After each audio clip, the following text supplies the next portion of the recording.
4 pulau tersebut Ya. dialihkan ke Sumatera Utara, saya sudah memprediksi dari pagi ini akan menjadi polemik, ini akan menjadi perdebatan baru, baik itu di media sosial maupun di panggung politik nasional. Bahkan Mendagri entah motifnya apa atau entah ada urgensi apa, tiba-tiba mengeluarkan SK itu. Ini kira-kira ada pesanan nggak sih?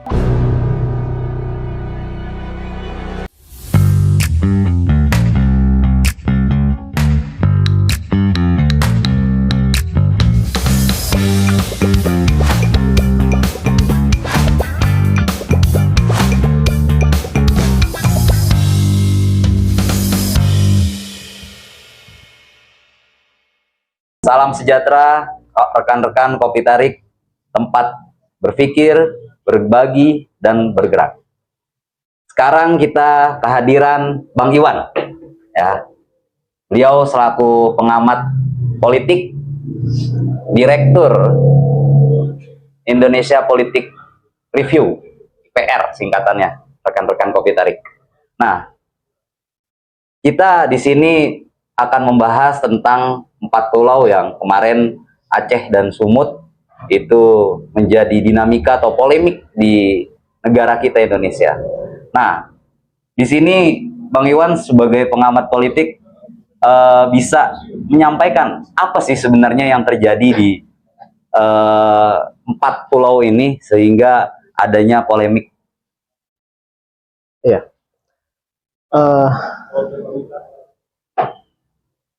Menurut saya, ini langsung saja ya. Boleh.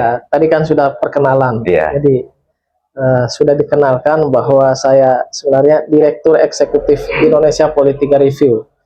Dulu itu Direktur Eksekutifnya Pak Dr. Ujang Komarudin. Jadi karena beliau ada tugas lain, tugas lainnya masuk di pemerintahan, jadi tidak mungkin beliau jadi pengamat lagi dan tidak mungkin lagi beliau jadi Direktur Eksekutif Indonesia Politika Review. Jadi saya menggantikan beliau. Makanya kalau dilihat di media umur saya di dunia pengamat politik itu baru seumuran setelah pelantikan Pak Prabowo sebagai presiden. Nah, itu sekilas tentang IPR. Siap.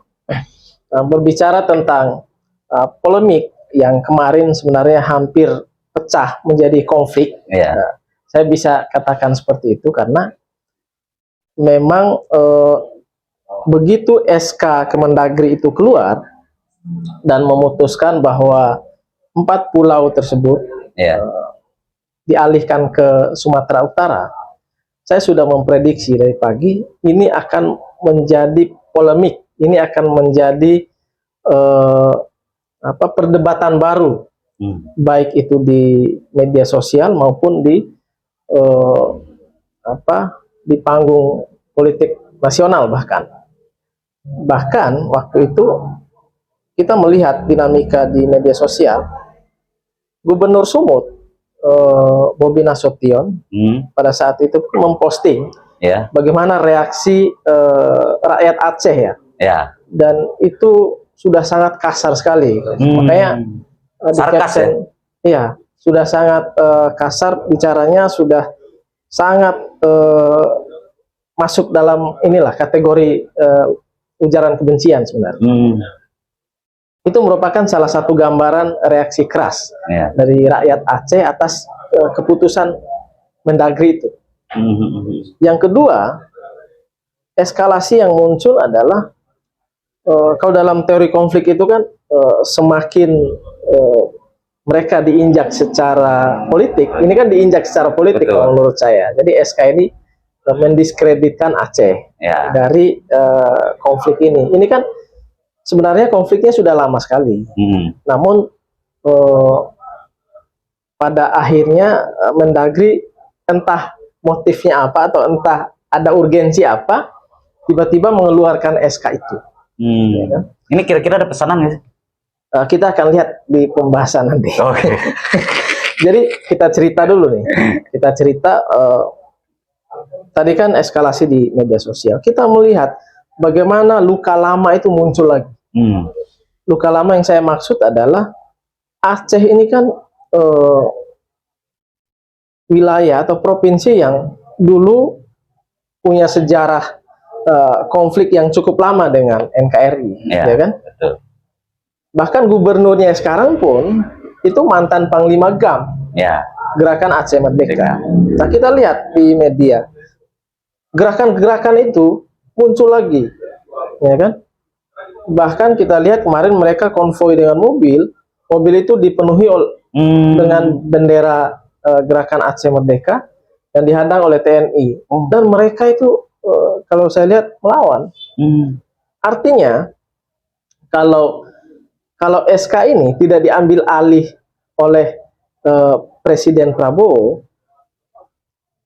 saya kira dan dibiarkan misalnya SK ini berlarut-larut, Aceh itu kan istilahnya tidak mau ada ruang negosiasi. Karena menurut mereka 4 pulau itu adalah hak mereka. Makanya di Garuda TV kemarin saya katakan bahwa urusan keputusan 4 pulau itu bukan hanya urusan administratif. Makanya nanti kita akan bahas kalau ada pertanyaan. Kalau ada pertanyaan ini apa sih dibalik ini sebenarnya kan? Iya, dibalik ini menarik betul kayaknya. Kok kembali lagi, bangkit lagi? Iya, namanya kita pengamat politik sah-sah saja kan, menafsirkan apa yang terjadi, melihat dalam kacamata politik kan, gitu. Iya. Nah, kalau kita lihat dari eskalasi ini, yang menjadi pertanyaan kemudian, apa sih urgensinya atau apa motif Mendagri ini mengeluarkan SK ini, ya kan? Iya. Kalau kita melihat, kalau analisa administratifnya udah banyak lah. Iya. Tapi saya ingin menganalisa secara politik.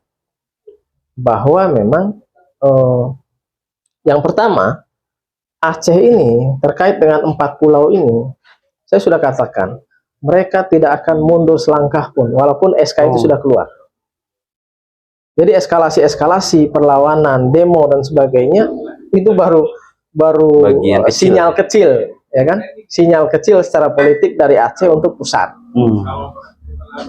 Kalau misalnya pemerintah pusat melalui Kemendagri ngotot terkait dengan SK itu, saya kira akan ada eskalasi yang sangat besar sekali dan bisa jadi mereka akan deklarasi untuk melawan, deklarasi melawan dan mendeklarasikan kembali GAM itu. Seperti itu. Lihat saja gaya diplomasi gubernur Aceh dan sebagainya. Nah, kita lihat bahkan dia begitu Bobby kemarin ke Aceh dan mengajak bicara, bahkan ada pernyataan Bobby dan Mendagri itu kan kayak sejalan kayak senarasi lah. Mereka bahkan ada narasi akan ada atau kalau mau kita kelola bersama. Kan? Ada kelola bersama. Setelah ada pernyataan itu Gubernur Aceh itu meninggalkan Bobby. Dititipkan ke stafnya kalau nggak salah. Dititipkan ke sekda atau stafnya. Nah, itu yang pertama. Bagi Aceh itu adalah harga diri. Jika ngotot, istilahnya harga diri mereka akan diinjak-injak. Urusan tanah dan air ini kan kalau kita lihat sejarah dari zaman Nabi Adam dulu, itu kan mereka bahkan berani mengorbankan nyawa dan darah hanya untuk mempertahankan tanah dan air, ya kan? Ini masih dalam tataran bicara harga diri. Belum lagi kalau misalnya kandungan pulau itu ada yang diduga kandungan gas yang besar sekali, gas alamnya, ya kan? Bahkan kita baca di media ya pernyataan Pak Luhut itu sudah ada investor yang melirik, Nah, ya kan? atau udah masuk? Atau udah masuk? Nggak tahu. Nah, itu yang pertama. Yang kedua, kalau kita menganalisa juga, ini ada kaitannya dengan geng politik. Nah, ada geng. Kalau dalam Mafia apa ini? kalau sekarang ini kan ada istilah netizen dan Nah. istilah orang kan ada geng Solo, Ya. gitu kan? Geng Solo dalam Masih ada ya? masih ada pernyataan-pernyataan itu. Hmm. Kita kan cuma mengamati di media sosial, Dan itu masih kuat, Pak? mengamati Bang. di media, narasi-narasi itu masih kuat. Bahkan kata berbagai pengamat dan pakar di pemerintahan Pak Prabowo ini kan masih ada geng Solo, masih bahkan mungkin 50% lebih. Oh, 50% ya? Ininya. Berarti masih formasinya. menguasai dari Ya, ini secara jumlah ya masih. masih. Artinya memang masih ada persepsi seperti itu. Iya. Nah, kemudian dikaitkan lagi dengan yang kemarin. Saya melihat memang ada kaitannya dengan sejarah Pilpres sejak Pak Jokowi beberapa kali kalah di Aceh itu. Oh, iya. Nah, kaitannya dengan itu diduga geng Solo ini, mereka memang ingin menunjukkan bahwa mereka masih punya power gitu, secara politik, Ya. ya kan? Yang kedua, secara politik juga geng Solo dalam tanda kutip ini Iya. ingin memberi pelajaran ke Aceh, ya kan? Karena beberapa kali Pak Jokowi ini kan kalah di sana. Di periode kedua Jokowi itu kalah telak, ya kan? Iya. Pada saat Pilpres 2024 Pak Prabowo juga, tapi didukung Jokowi kan? Iya, Kalah juga. Nah, ini salah satunya adalah ingin memberikan pelajaran politik. Iya, berarti itu ini Artinya ya. pukulan politik lah secara ini. Nah, mengapa ada indikasi geng Solo? Karena kan memang ini kan kalau dibaca secara politik ya, ini ada kolaborasi antara Bobi Nasution sama Kemendagri. Nah, mereka ini siapa? Mereka ini adalah terahnya Geng tadi itu. Pak Jokowi, ya kan? Oh. Yang Gubernur Sumatera Utara itu menantunya Pak Jokowi. Mendagri ini kan ya semua orang tahu beliau merupakan loyalisnya Jokowi, ya kan? Pernah jadi Kapolri pada zaman Pak Jokowi, bahkan Kemendagri atau menteri pada zaman Pak Jokowi juga, ya kan? Periode kedua ya. Periode kedua. Nah, ada indikasi kolaborasi itu.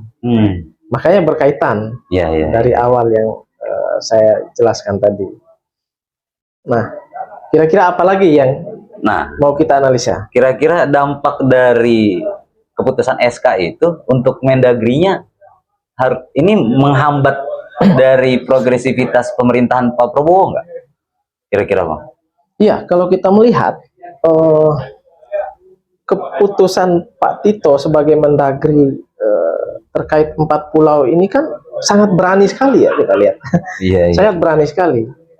Kalau kita lihat juga Pak Tito ini kan mantan Kapolri, ya, betul. Polisi bintang 4, Jenderal Polisi bintang 4, kemudian mantan Komandan Densus 88, ya kan? Makanya tidak masuk logika saya ketika akan mengambil keputusan itu, dia tidak membaca konsekuensinya atau tidak membaca efeknya nanti pada eskalasi yang akan muncul. Iya. Masyarakat biasa seperti saya saja bisa memprediksi gitu, akan muncul eskalasi dan perlawanan luar biasa. Nah, yang menjadi pertanyaan motifnya apa? Nah, makanya di beberapa media sejak tadi pagi saya mengatakan secara kasar ya, bahasa kasar politiknya bisa jadi Tito ini akan jadi duri dalam daging. Oh, ya kan? Ngeri berarti ya, kalau jadi duri dalam daging. Bayangkan ya, kalau misalnya SK itu dipertahankan, kemudian konflik pecah, Ya. perlawanan dari Aceh itu memuncak, disintegrasi terjadi misalnya, Betul. kan? Yang sangat rugi itu adalah pemerintahan Prabowo Gibran. Atau lebih spesifik lagi, yang sangat rugi adalah Presiden Republik Indonesia Prabowo Subianto. Karena konflik pecah, disintegrasi terjadi di bawah pemerintahan beliau. Makanya saya sangat apresiasi tuh gerak cepat waktu itu Pak Prabowo sebelum mengambil keputusan, itu kan di media langsung ada pernyataan Don Dasko itu kan, bahwa Presiden akan mengambil alih permasalahan ini. Nah, sejak itu saya langsung bicara ke media, SK ini akan dibatalkan oleh Presiden. Mengapa seperti itu? Karena memang bisa mengancam pemerintahan beliau.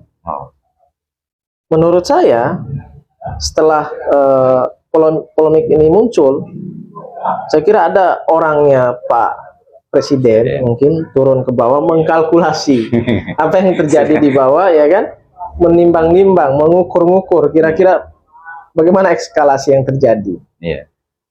Untuk itu, menurut saya kesimpulannya memang akan berbahaya bagi Pak Prabowo. Makanya sudah tepat sekali Pak Prabowo membatalkan SK itu dan mengembalikan hak atas 4 pulau itu ke Provinsi Aceh. Jika tidak, saya bisa pastikan konflik itu akan pecah dan perlawanan dari masyarakat Aceh akan memuncak. Dan bisa jadi perlawanan GAM Jilid 2 tidak menutup kemungkinan, ya kan? Nah, untuk itu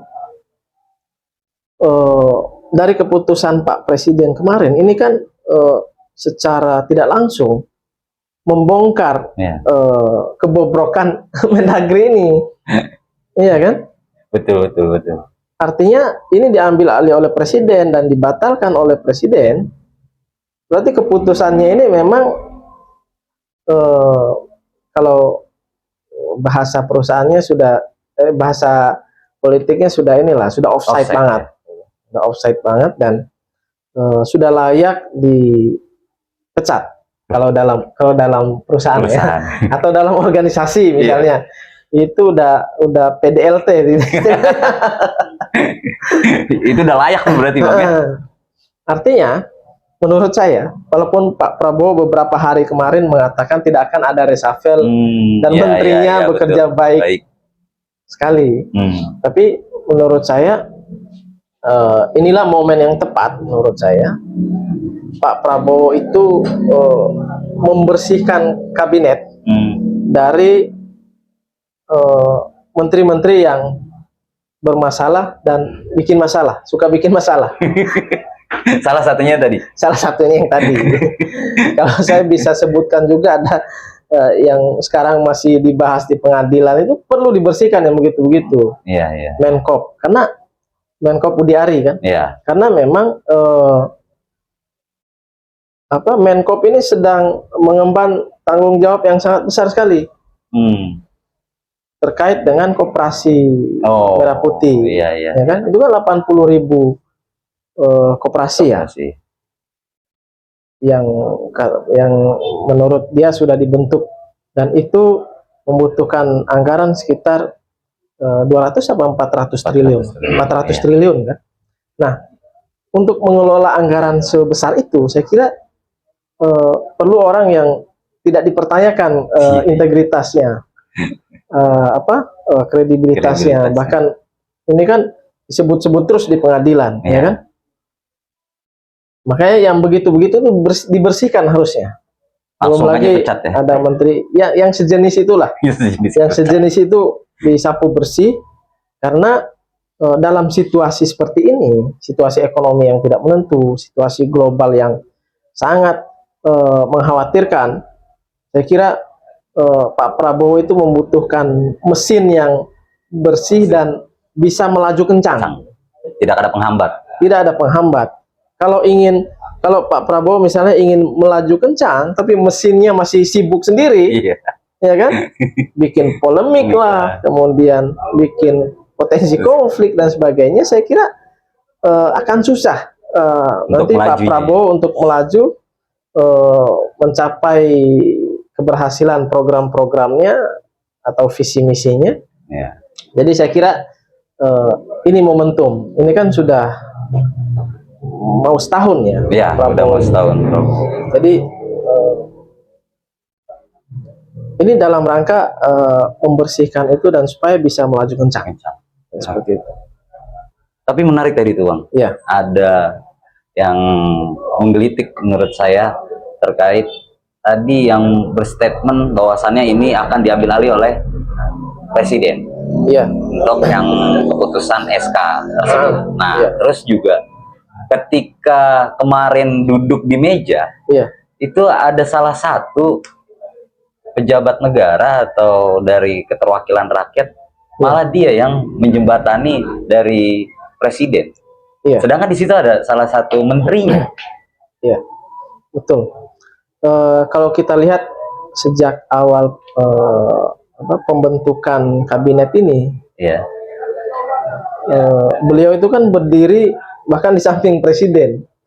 Padahal secara kapasitas kan tidak ada hubungannya karena beliau adalah wakil ketua DPR kan. ya. Saat Betul. pengumuman itu justru wapres itu di belakang dia ya atau di samping dia. Ya. Saya kurang ingat itu. Nah, Di dekatnya lah. ya itu sejak pelantikan.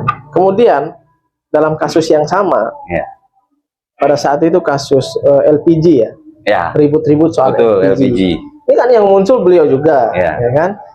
Akhirnya Pak Presiden ambil keputusan lagi, Ya. ya kan? Kemudian Papua, Betul. Papua itu ada juga peran beliau itu. Pak Presiden ambil alih lagi Ya, dan memutuskan lagi, ya kan? Ya. Nah sekarang Aceh, Aceh semua. beliau muncul, Presiden ambil alih, memutuskan lagi sesuai dengan yang tidak sesuai dengan keputusan sebelumnya para Ya. menteri-menterinya. Jadi seperti itu. Jadi memang kalau kita lihat secara politik ya, ini terlepas dari apapun jabatannya. Ya. Tapi kan memang ada kaitannya. Ini kan berkaitan dengan rakyat. Betul. Jadi ada pintu masuknya di situ. Walaupun ada beberapa persepsi politik, memang orang kepercayaan Pak Prabowo itu kan beliau itu salah satunya terkait dengan kebijakan dan politik. Nah, yang maksudnya saya itu pembahasannya adalah ketika ingin melaju Pak Presiden ini, apakah memang dikawal oleh orang-orangnya Presiden? Salah satunya ya kita sebut tadi Wakil Ketua DPR RI lah. Ya, iya. Jadi kan memang ya sah-sah saja ya kalau menurut saya Presiden itu punya semacam tim kecil Ya, untuk menjadi think tank misalnya. Terkait dengan kebijakan, terkait dengan situasi bangsa dan negara, saya kira sah-sah saja, sah-sah saja ya. ya kan? Walaupun jabatan secara struktural itu ada di legislatif atau ada di eksekutif, itu kan kita bisa melihat bagaimana kolaborasi orang-orang Pak Prabowo itu kan, Ya. wakil ketua DPR ini, kemudian Siapa namanya Bang? Terrekankan kopi tarik lupa lagi. Pak Sufmi Dasko, Sufidasko Ahmad. terang saja Ahmad. Ketinggalan Ahmad ya. kemudian siapa Habibur Rahman. Mensesnek, Mensesnek, salah saya. kemudian Seskap, itu kan selalu berkolaborasi iya, dalam iya, setiap keputusan penting. Iya. Ya. Apalagi kemarin terkait Aceh itu mereka juga kan di situ kan yang memfasilitasi Gubernur Aceh, Gubernur Bobi Nasution, kemudian di situ ada Mendagri. Jadi memang kalau kita lihat secara politik, beberapa keputusan penting yang akan diambil oleh Presiden itu difasilitasi oleh mereka itu. Ya. Dan itu sah aja. Ya sah-sah saja kalau menurut saya. Tidak melanggar dari Ya fungsi perannya. kalau ini kan istilahnya bisa saja dalihnya misalnya ada keterkaitan dengan aspirasi rakyat. Apa salahnya? Ya kan? Enggak, soalnya mungkin Presiden ini nggak mau meniadakan reshuffle untuk waktu dekat ini karena mungkin ada orang-orang dekat presiden yang mengawal. Apakah begitu atau gimana kalau menurut pandangan Bang Iwan?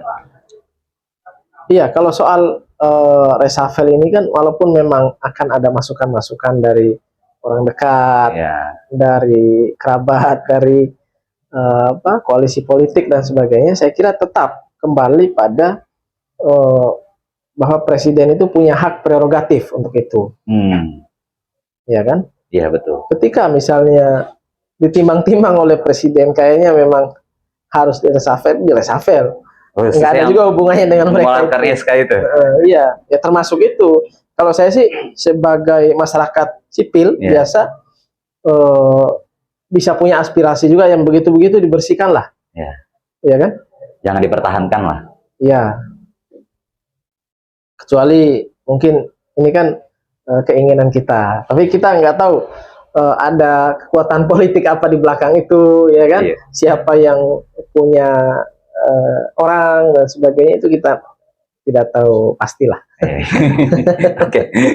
Terus kira-kira pemerintah udah betul langkahnya nih ya, Bang Iwan ya, untuk mengembalikan SK tersebut ke. Iya, beberapa kali saya bicara juga ini secara politik sudah tepat. Ya. Walaupun kan memang secara administratif itu masih diperdebatkan. Tapi dengan presiden turun tangan dan ambil alih ini, saya kira itu sudah selesai lah. Sudah selesai ya? Sudah selesai dan menurut saya sangat tepat sekali untuk dikembalikan ke Aceh. Lagian kan Gubernur Sumut Bobi Nasution kan sudah legowo, ya kan? Walaupun agak terpaksa.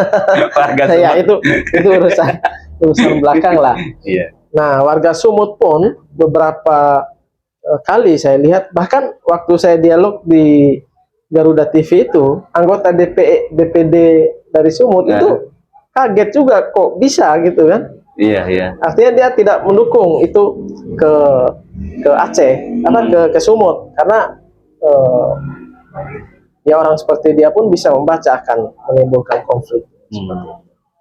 Orang-orang Sumut yang di Aceh pun itu kan ngomel di media sosial, ngapain sih bikin ribut gitu kan?